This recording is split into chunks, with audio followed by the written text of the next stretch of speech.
Eu tenho certeza absoluta de que o Botafogo vai pipocar de novo pro Palmeiras e não vai ser campeão. Eu tenho certeza que o Corinthians vai ser rebaixado. O Flamengo tá mal, mas já ele recupera e briga pelo título. Eu tenho certeza que o Fluminense vai cair. Esse time do Atlético Mineiro é massa, vai chegar longe até no Brasileirão. O time do Vitória é horrível, não vai pra lugar nenhum. Essas foram frases que eu escutei demais em 2024. Sabe quantas delas se concretizaram?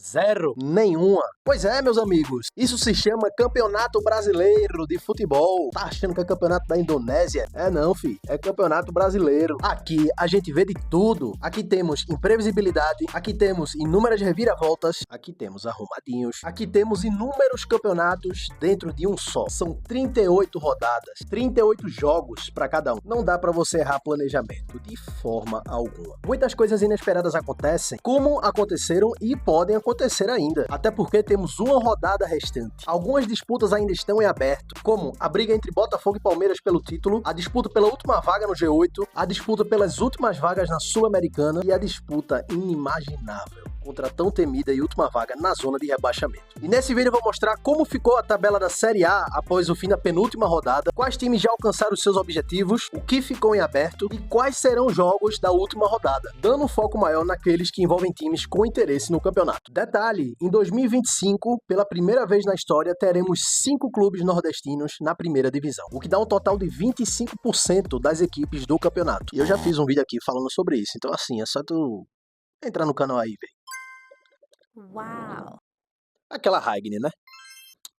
Bem, meus amores, a elite do nosso futebol tá chegando ao fim. Resta apenas um jogo para cada equipe, para que tenhamos a tabela final da Série A de 2024. E quanta coisa aconteceu, hein? Segue o fio. Até o momento tá sendo feita a revanche do ano passado entre Botafogo e Palmeiras. O Flamengo, com um elenco cheio de estrelas, passou longe de brigar pelo título. O Inter, que pouco antes do final do primeiro turno era 14º lugar e no retorno fez uma campanha de campeão. O Corinthians, que era motivo de chacota no Brasil inteiro, já dado como rebaixado certo, seria um time que brigaria pelo título se levássemos em consideração apenas o retorno. O Vitória acabou de voltar para a elite e já tem uma vaga garantida na Sul-Americana. Se o Vitória tivesse uma vitória a mais, ele estaria disputando na última rodada a última vaga para pré-Libertadores. O Grêmio, que no ano passado foi vice-campeão com Suárez, e por conta de apenas uma vitória não levantou o troféu, chega na última rodada sem ter a certeza de que terá uma competição internacional, sequer uma competição internacional no ano que vem. O Atlético Mineiro, que foi finalista da Copa do Brasil e da Libertadores esse ano, além de ter perdido o título dos dois, tem a chance de sequer jogar uma competição internacional em 2025, pode acabar sendo rebaixado. Vocês têm noção do que é isso? Uma das situações mais inacreditáveis da história recente do futebol brasileiro que eu já vi. Assim como o Fluminense, que até uma semana atrás, antes do Botafogo ser campeão, era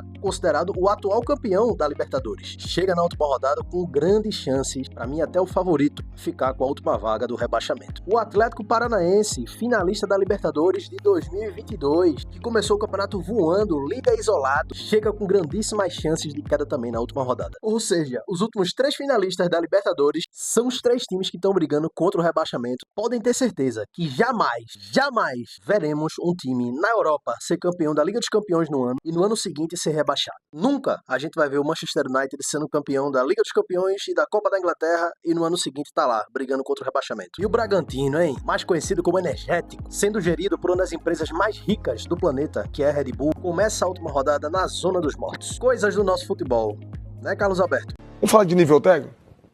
Faz o Real Madrid pra jogar a Série B aqui. Eu afirmo com vocês que ele não ganha. Com o final da 37ª rodada, a tabela ficou assim. Botafogo em primeiro com 76, Palmeiras em segundo com 73. Para que o cenário se reverta aí, é simples. Pro Palmeiras ser campeão, ele precisa ganhar do Fluminense e torcer pro Botafogo perder jogando em casa contra o São Paulo. Sinceramente, isso é muito difícil de acontecer, tá? O Palmeiras, ele pega o Fluminense, que quer vencer a todo custo para escapar do rebaixamento. Enquanto o Botafogo pega o São Paulo, que não quer mais absolutamente nada no campeonato.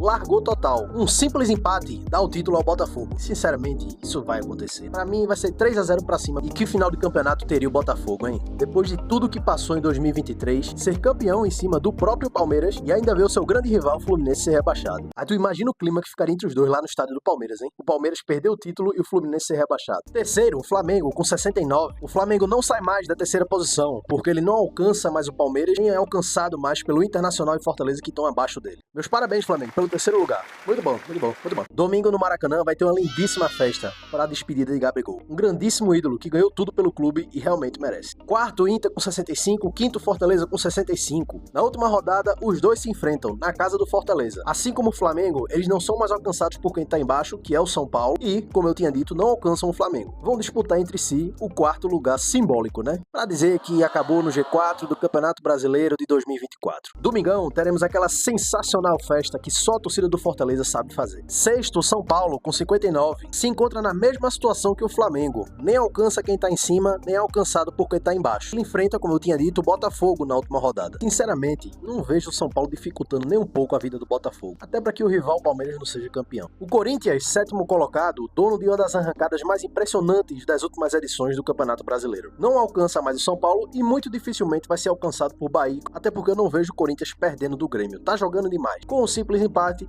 ele se mantém em sétimo lugar. Então, essa pode ser a real tabela final dos 7 primeiros colocados. Pode ser que nada disso se altere. Bahia oitavo com 50, Cruzeiro nono 49 e Vasco em décimo com 47. Esses três disputam a última vaga na pré-Libertadores. Sim, matematicamente o Vasco tem chance de ir, mas para isso ele precisa ganhar do Cuiabá, torcer pro Bahia perder em casa na Arena Fonte Nova lotada, torcer pro Cruzeiro não ganhar do Juventude e vai ter que tirar um saldo de 12 gols pro Bahia. Impossível? Não. Improvável demais. 11º colocado Vitória com 46. Que grande campeonato ele fez. Como eu tinha dito lá atrás, se ele tivesse uma vitória a mais, ele estaria na briga aí com Cruzeiro, Vasco e Bahia por essa última vaga na pré-Libertadores. 12º Grêmio com 45, 13º Juventude com 45. O Juventude que escapou da queda na última rodada, vencendo São Paulo no Morumbi. E aí entra a situação que envolve milhões de corações. Atlético Mineiro, Fluminense e Atlético Paranaense. O Atlético Mineiro com 44 pontos, o Fluminense com 43 e o Atlético Paranaense com 42. 14º, 15º e 16º, respectivamente. Os últimos 3 finalistas da Libertadores chegam na última rodada com chance de rebaixamento, juntamente com o Bragantino, que é o 17º colocado. Para quem acompanhou a última rodada da Série B, percebe que a situação do Bragantino é quase igual à que era do Sport, só que no cenário de rebaixamento. Ele precisa ganhar e torcer por um tropeço de pelo menos um desses 3 de cima. Só que o Red Bull tem uma grandíssima vantagem. 2 desses 3 times se enfrentam. Atlético Mineiro enfrenta o Atlético Paranaense. Ou seja, se o Red Bull ganhar, ele automaticamente passa pelo menos um desses 2. Existem 27 possibilidades de rebaixamento para essa última rodada envolvendo esses 4 times. Ou seja, são 27 combinações de resultados diferentes que podem ocasionar no rebaixamento de um deles. Nessas 27, o Atlético Mineiro só é rebaixado em 2. O Fluminense também é rebaixado em apenas 2, mas por incrível que pareça, são as 2 mais prováveis de se acontecer. Que são: o Bragantino ganha do Criciúma já rebaixado, o Atlético Mineiro e o Atlético Paranaense empatam e o Fluminense perde na casa do Palmeiras. Ou o Bragantino ganha do Criciúma já rebaixado,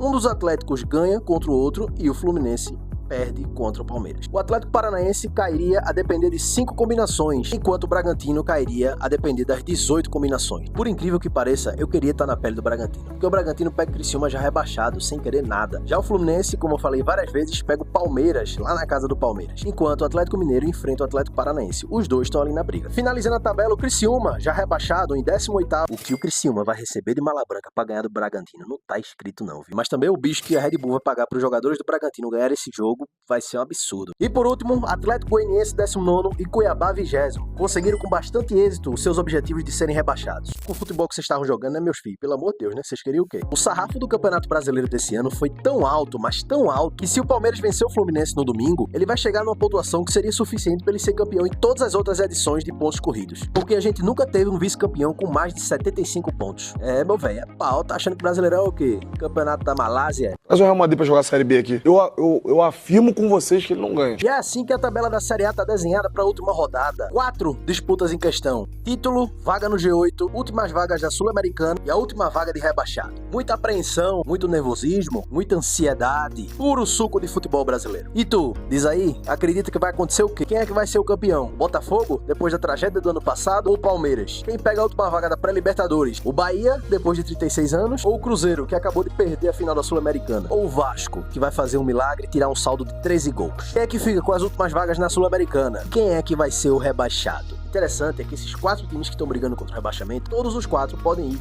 para a Sul-Americana. Porque a zona de Sul-Americana, que começa como G12, virou G14. E aí, os times que escaparem 13º, 14º vão acabar indo para a Sul-Americana. Imagina, o Bragantino, na situação que ele tá, conseguir beliscar uma vaga em 14º ainda. Em breve eu volto aqui trazendo pós-campeonato, detalhando tudo que rolou para que os times chegassem aonde chegaram, tanto positivamente quanto negativamente. Mas até lá, vou estar batendo papo com vocês nas redes sociais vizinhas. Então segue Joãozinho lá pra tu ficar ligado. Aí tu pergunta, João, tu vai assistir qual desses jogos? Muito provavelmente vai ser Palmeiras e Fluminense. Os dois com objetivos no campeonato ainda, vai ser muito bacana. Apesar de que Atlético Mineiro e Atlético Paranaense vai ser um jogo muito interessante, de muita atenção. Bahia e Atlético Goianiense, o Bahia precisa ganhar para ir para pré-Libertadores. Bragantino e Criciúma, o Bragantino precisa ganhar para sair da zona de rebaixamento. Botafogo e São Paulo, o Botafogo precisa pelo menos pontuar para ser campeão. Flamengo e Vitória, despedida de Gabigol, estádio lotado, Vitória jogando futebol, vai querer honrar o manto e ganhar a última partida também. Juventude e Cruzeiro, Cruzeiro precisando ganhar e ainda secar o Bahia para que ele vá para pré-Libertadores. Então assim, se tivesse um mosaico com os 10 jogos eu colocaria lá e ficaria com 10 olhos diferentes em cada um. Que o nosso domingo à tarde seja maravilhoso e repleto de emoções, que os melhores prevaleçam e que os piores se esforcem para próximo ano se tornarem melhores. Um brinde ao Brasileirão e aquele cheiro, né?